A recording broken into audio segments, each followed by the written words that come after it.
Welcome into Football Friday. I'm Adam Arrow. And I'm Andre Johnson. And Adam, this is as close to rivalry week as we're going to get. Which means close scores, by the way. It does, and a lot of big plays, because across the Miami Valley, we've got a bunch of conference teams butting heads on the gridiron.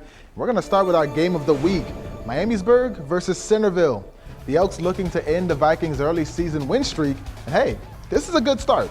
On the first possession of the game, Justin Barry fumbling the handoff, and it's recovered by Joseph Jean Louise.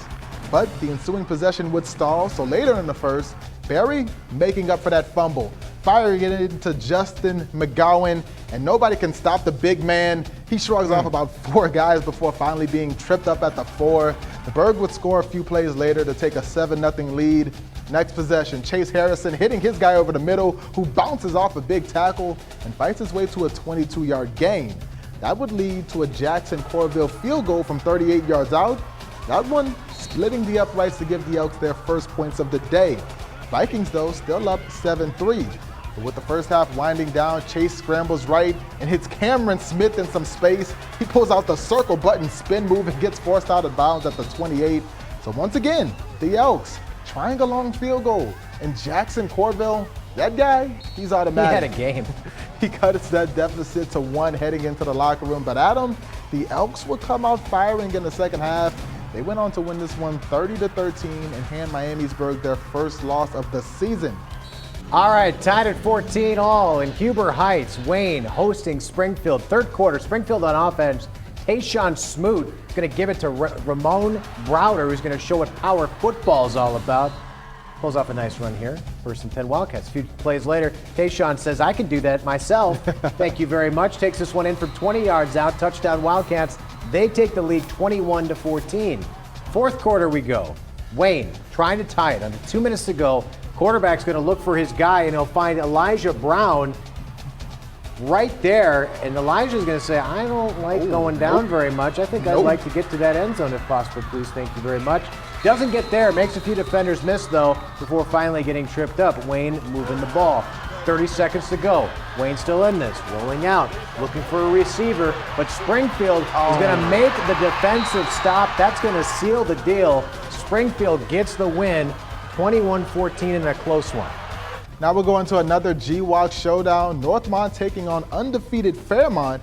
We're going to pick this one up in the third. Malachi Staffney getting the handoff and losing the defense and our cameraman, which would be me on that cutback.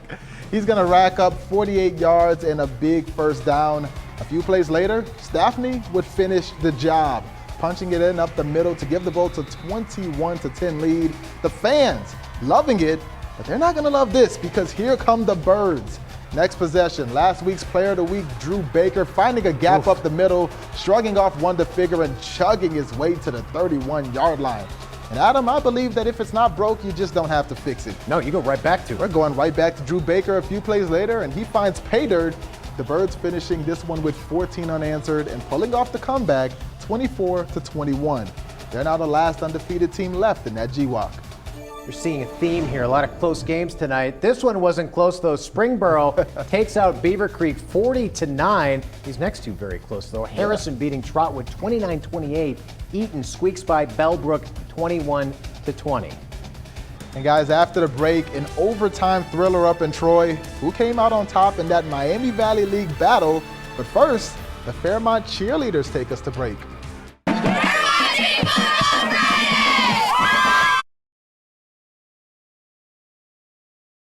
Welcome back into Football Friday. All right, so up next we got one of the best teams in the Miami Valley League on upset alert, Andre. Yeah, Adam, Stebbins made the trip to Troy tonight for a game that would come all the way to the final whistle. There you go. Stebbins going to Troy to protect their perfect start. Troy trying to avoid an 0-3 start. Stebbins up 7-0 early, but Nate Keller picked off by the big man, nose tackle Eli Smith. Look at him. Putting the Trojans in Indian territory. We love big man plays here on Dayton 24/7 now.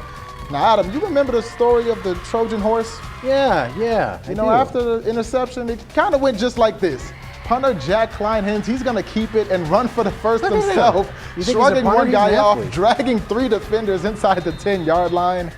And 3 plays later, Jahari Ward punches it in from the 2 to tie it up at 7 apiece. Stebbins responding shortly after. Nate Keller on the screen pass to Javen Mack Brown. And he's going to see you guys later. Weaving his way into open grass, turning on the Jets. Some smoke coming out of those shoes. Oh yeah, he's going to tie this one at 14 apiece going into the half. But Adam, Troy would pull off the upset, get their first win of the season in overtime, 28-21. All right, if defense is what you love, we got this game for you. Franklin already up 7-0, and the rest of this game, it's all about the defense. Drew Isaacs getting sacked here. Carlisle's Talon Borders tries to get the Indians going. Gets this nice big run here. Okay, we like it. Oh, I really like it. Yeah.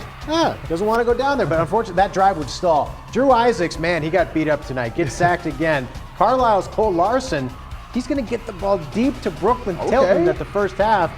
Yeah, but the first half clock, I should say, would run out. Second half, Cole Larson again is going to air it out. This time, though, Ethan Atkins says, that's my ball. He picks it off later on a miscue on a Carlisle handoff, finds the ball bouncing into the hands of Levi Davidson for the fumble recovery. And there you go. Later on, Cole Larson, he's going to get sacked again. The defense was ridiculous in this game. Gets sacked again. Last chance now. Throwing deep, targeting, end zone. Picked off, though, Tressel Gibson. Wildcats would go on to run out the clock. 7-0 the final here. Now Tipp City rumbling, running, stumbling their way out to host West Carrollton at home tonight. In the first quarter, Liam Peronsky giving it to Griffin Caldwell. And guys, you're not going to stop the Griffin. He's going to take it all the way home. Tipp City striking first in this one, 7-0. But on the following kickoff, less than 30 seconds later, West Carrollton says, all right, I got something for you. And that came in the form of Cedric Anthony, fielding the kick from within the 5. No one's going to stop him. He's going 95 yards for the kickoff return touchdown. The Pirates immediately tie it up at 7 apiece. Now Tipp City, they say, all right, we got something for you. Back on offense, keeping it on the ground to Cade Everhart. He powers his way up the field for a big gain and a first down for the Red Devils. Second quarter, Tipp with the ball, and we're going to go right back to Cade Everhart. And this time, he's going to punch it into that end zone, stretching across the goal line for 6.